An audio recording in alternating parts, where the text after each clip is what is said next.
22 महोदय, मैं प्रस्ताव करता हूं कि भारत के संविधान का संशोधन करने वाले विधेयक को पुनर्स्थापित करने की अनुमति दी जाए। महोदय, मैं प्रस्ताव करता हूं कि जम्मू कश्मीर पुनर्गठन अधिनियम 2019 का संशोधन करने वाले विधेयक को पुनर्स्थापित करने की अनुमति दी जाए। महोदय, मैं प्रस्ताव करता हूं कि संघ राज्य क्षेत्र शासन अधिनियम 1963 का संशोधन करने वाले विधेयक को पुनर्स्थापित करने की मंजूरी दी जाए।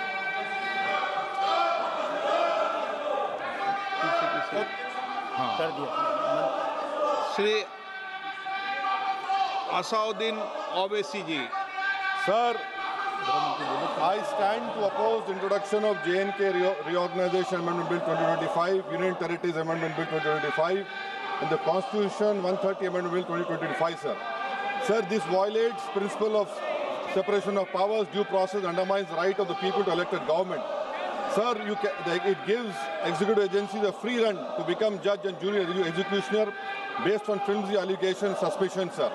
Sir, only when an offence is proved beyond reasonable doubt, then only you can leave the post and the membership. But here a mere accusation, allegation, the punishment of losing one ministerial post will follow. Sir, parliament democracy's chief ministers and ministers can only be removed through true means. First, executive prime minister can recommend their removal if the second council of ministers lose confidence of the legislature. Now this bill would empower the unelected executive bureaucracy to play the role of legislature. Sir, it undermines representative parliament democracy. This amendment would leave the minister and CM at the mercy of executive agencies. The severity of the amendment is not only in the fact that one loses their position if they are arrested, but even if they are detained. Detention and administrative action doesn't require an offence to be made. Sir, the chief minister will not be able to accountable people.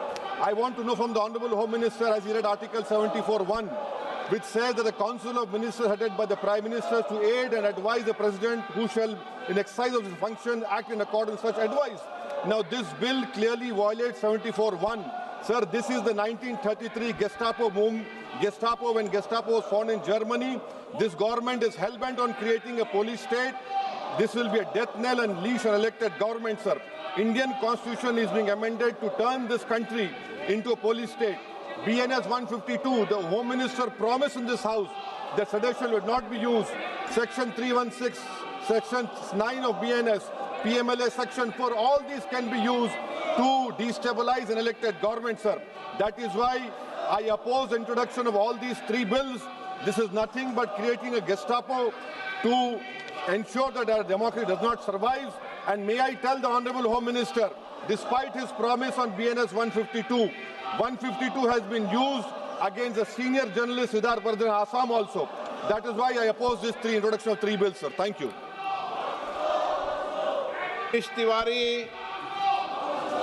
Speaker, sir, I rise to oppose the introduction of these three bills under Rule 70(1) of the Rules of Procedure and Conduct of Business in the Lok Sabha. This bill is squarely destructive of the basic structure of the Constitution. अध्यक्ष महोदय, भारत का संविधान का जो मूलभूत ढांचा है वो ये कहता है कि कानून का राज होना चाहिए. There should be rule of law. और उस rule of law, कानून के राज की बुनियाद है कि आप बेगुनाह हैं जब तक आपका गुनाह साबित नहीं किया जाता. You are innocent until proven guilty.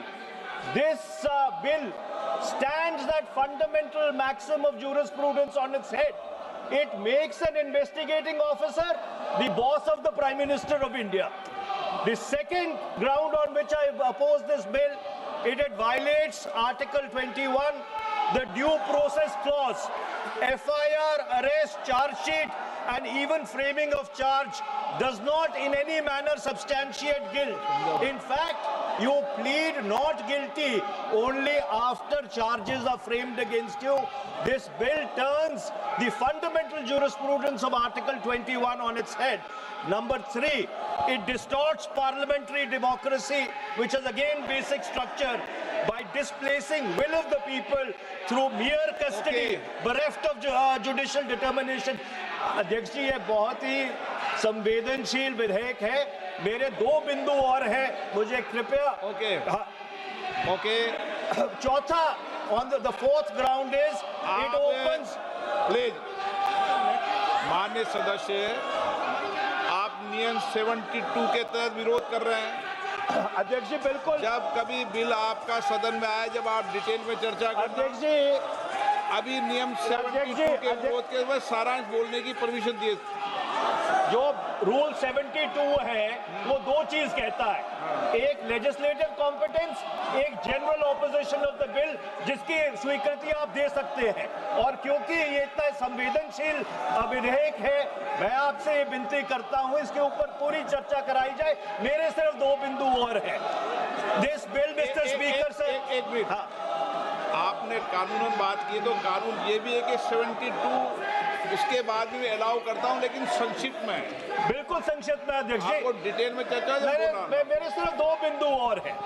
This bill opens the door for political misuse by instrumentalities of the state whose arbitrary conduct has been repeatedly frowned upon by the Supreme Court. And finally, it throws all existing constitutional safeguards to the winds. Collective responsibility, judicial review, no confidence motion, and disqualification and conviction. And this makes this amendment excessive, unnecessary, and unconstitutional. इसलिए मैं इन तीनों विधेयकों का पुरजोर विरोध करता हूं और गृह मंत्री से मैं ये आग्रह करना चाहता हूं कि ये तीनों विधेयकों को वापस लिया जाए. Shri N.K. Premachandran. Speaker sir, I strongly oppose the bill, 130th Constitutional Amendment Bill, as well as the other 2 bills I strongly oppose on 4 grounds. So the first ground is the bills are to be introduced according to the rules and procedure of the House. The bill is not circulated among the members. Yesterday after 1 o'clock we have received the copy of the bill, and I would like to know from the Honorable Minister, what is the undue haste and urgency in bringing such a constitutional amendment bill?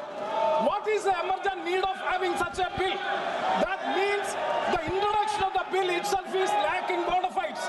The bill is lacking bona fides.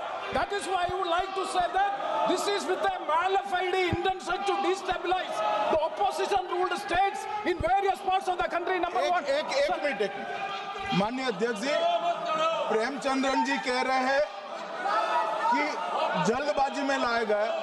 इसका सवाल इसलिए नहीं उठता कि मैं इस bill को संयुक्त समिति को सौंपने की दरखास्त करने वाला हूं. इस पर संयुक्त समिति जो राज्यसभा और लोकसभा पक्ष और विपक्ष सभी सांसदों की बनेगी, जो इस पर विचार करेगी और आपके सामने लेकर आएगी.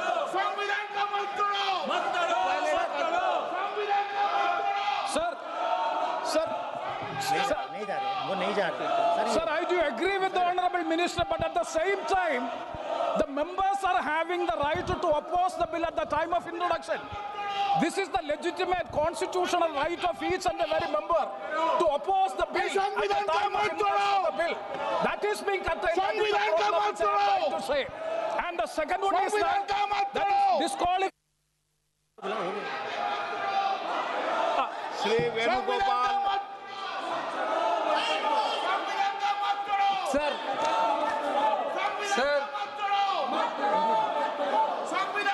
Sir, I rise to oppose the introduction of the Constitution Amendment Bill 25, the Government of Union Territory. Sir, this bill is to sabotage the federal system of this country. This bill is to sabotage the basic basic principle of the constitution of this country. Sir, BJP people are telling this bill is to bring morality in politics. Can I ask a question to the Honorable Home Minister? When he was the Home Minister of Gujarat, he had been arrested, sir. Whether he took the morality of that point of time, ये विषय नहीं है माननीय सदस्य। morality of that point of time. गृह मंत्री जी, अब मुझे सुनो जरा, मुझे सुनो गृह मंत्री जी, मुझे सुनो ना, पहले बैठ जाओ। प्लीज। हाँ, गृह मंत्री जी। माननीय अध्यक्ष जी, मैं रिकॉर्ड क्लियर करना चाहता हूं। मुझ पर झूठे आरोप लगाए तब अरेस्ट होने के पहले मैंने नैतिकता के मूल्यों का हवाला देकर इस्तीफा भी दिया और जब तक मैं कोर्ट से निर्देश नहीं हुआ कोई संविधान को मैंने स्वीकार नहीं किया। ये क्या सिखाते हैं नैतिकता में? मैं तो इस्तीफा देकर गया था और मैं तो चाहता हूं कि ये नैतिकता के मूल्य बढ़े। हम ऐसे निर्लज्ज नहीं हो सकते कि हम पर आरोप लगे और हम संवैधानिक पद पर रहें। अरेस्ट के पहले मैंने इस्तीफा दिया है। माननीय सदस्य, आप बिल पर बोलिए। आप 72 के नियम के तहत बोलिए। Sir, this name है, आपका डायरेक्शन है। 19 आप 72 नियम के तहत बोलिए। सर, लाइक नहीं है सर। नियम के तहत बोला आप 72। सर, this आपका डायरेक्शन है 19A, 19B। हाँ है। Southern code भी है। हाँ। Very clearly telling at least 1 week notice is needed for introducing a bill. Sir, I am telling that this bill is to target the opposition ruling government. This bill is to threaten the people like Nitish Kumar and Chandrababu Naidu. This bill is to blackmail. Sir, my point. आप माननीय सदस्य, आप 9 चलिए। धर्मेंद्र प्रधान जी बोलना चाहते हैं? प्रधान है यादव। आपके मेंबरों को बिठाओ।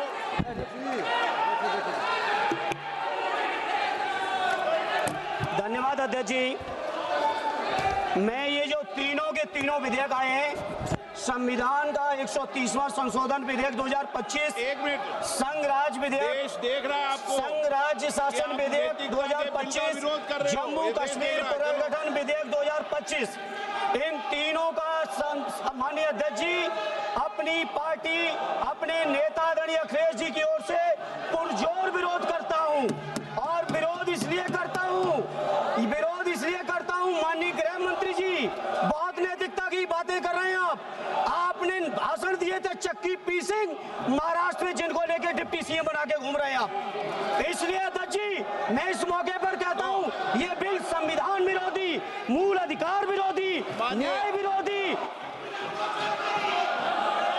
माननीय अध्यक्ष जी, मैं प्रस्ताव करता हूं कि भारत के संविधान का संशोधन करने वाले विधेयक, संघ राज्य क्षेत्र शासन अधिनियम 1963 का संशोधन करने वाले विधेयक और 2019 का और संशोधन करने वाले विधेयक को माननीय अध्यक्ष जी द्वारा नाम निर्देशित किए जाने वाले इस सभा के 21 सदस्य